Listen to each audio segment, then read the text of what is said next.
Nous avons développé des techniques pour repousser la date de péremption de ces pralines.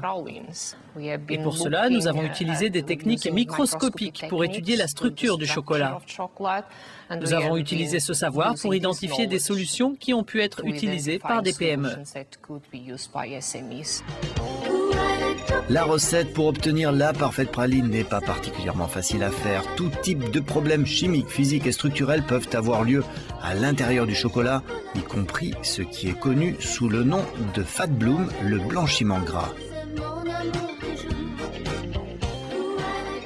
Le blanchiment gras, c'est ce voile gris ou blanc qui recouvre les pralines. Si on fait la comparaison avec une autre praline, on peut voir qu'il y a une claire différence. Et ce problème est dû à la migration de graisse de l'intérieur de la praline vers la surface où elle se solidifie. Lilia dirige un projet européen dénommé ProPraline visant à développer des solutions douces contre cet ennemi qu'est le blanchiment gras.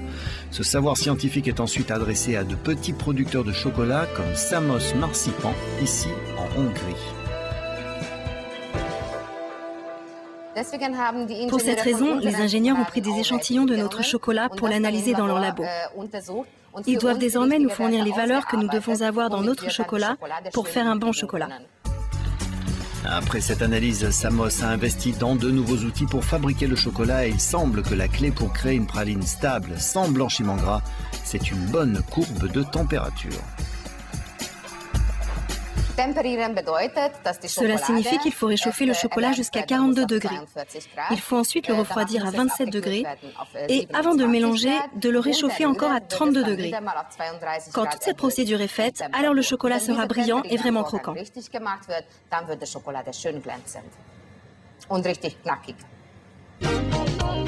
Et la maîtrise de la science de production de pralines devrait ouvrir la voie à de nouvelles possibilités.